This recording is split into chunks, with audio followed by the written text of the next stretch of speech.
नमस्कार। बिहार में नीतीश कुमार है।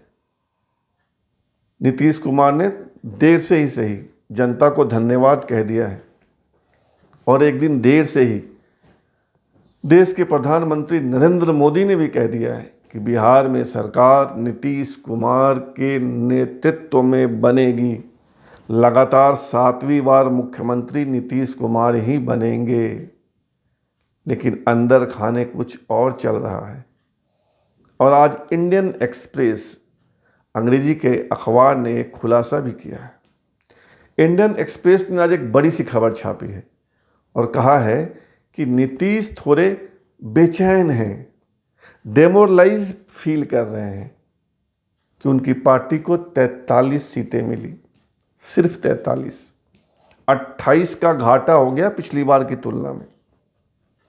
नीतीश को लग रहा है कि बीजेपी के पास 74 विधायक हैं और उनकी जेडीयू के पास सिर्फ 43 विधायक हैं। ऐसे में मुख्यमंत्री बनना ठीक रहेगा या नहीं रहेगा? इंडियन एक्सप्रेस ने यह खबर बीजेपी के एक नेता के हवाले से छापी है, लेकिन उस नेता का नाम इंडियन एक्सप्रेस ने नहीं दिया है। एक्सप्रेस ने यह लिखा है कि नीतीश कुमार को यह दुख है कि वे कम से कम 36 सीटें चिराग पासवान की पार्टी एलजेपी के उम्मीदवारों के कारण हार गए। कम से कम 36 सीटें, ऐसा नीतीश कुमार महसूस करते हैं और आंकड़ों से भी यह निकल कर आया है। विश्लेषकों ने भी ऐसा कहा है। नीतीश कुमार यह भी कहते हैं कि जब चिराग पासवान उनके उम्मीदवारों का नुकसान कर रहे थे तो बीजेपी ने प्रभावी कदम नहीं उठाए। मतलब नीतीश को लगता है कि अगर बीजेपी प्रभावी कदम उठाती तो उनका उतना नुकसान नहीं होता जितना हुआ है, और बहुत संभव है कि बीजेपी के नेता चिराग पासवान को मना लेते, लेकिन अब तो नुकसान हो गया है। तो नीतीश कुमार ऊहापोह में है कि मुख्यमंत्री बने या न बने। बहुत संभव है और ये हो सकता है कि वे मुख्यमंत्री की कुर्सी बीजेपी को दे दें। ऐसे में कामेश्वर चौपाल विहिप के नेता हैं, संघ के नेता हैं वैसे कामेश्वर चौपाल, और जो अयोध्या में राम मंदिर बन रहा है उसके जो ट्रस्ट बना है उसके मेंबर भी हैं।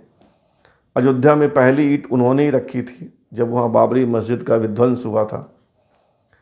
तो कामेश्वर चौपाल की भी लॉटरी लग सकती है, या नित्यानंद राय केंद्रीय गृह राज्य मंत्री, उनकी भी लॉटरी लग सकती है। क्योंकि कहीं ना कहीं नीतीश कुमार बेचैन है। उनका मोरल इस बात के लिए तैयार नहीं है कि वे कम सीटों के बावजूद मुख्यमंत्री बन जाएं। नीतीश कुमार दबाव भी पसंद नहीं करते हैं कि कोई बहुत दबाव डाले उन पर।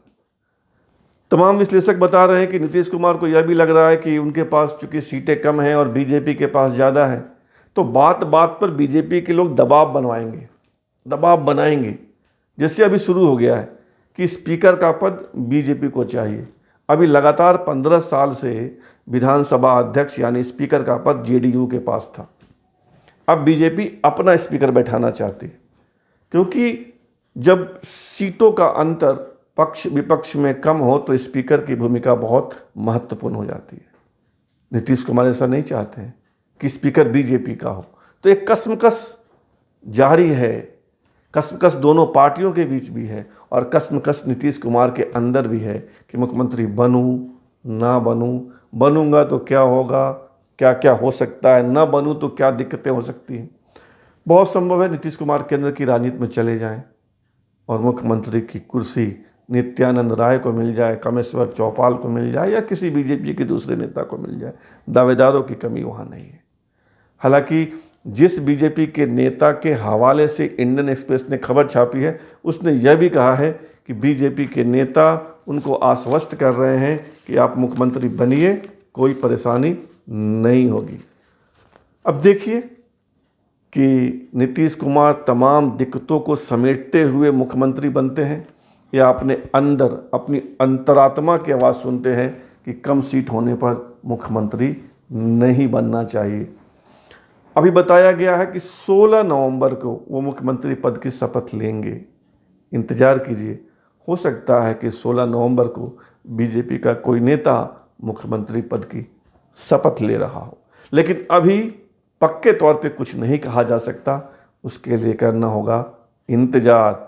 आप भी कीजिए, मैं भी कर रहा हूँ, और तब तक हमारे चैनल को सब्सक्राइब कर लीजिए ताकि आपका और हमारा संवाद सतत चलता रहे। धन्यवाद, बहुत बहुत धन्यवाद।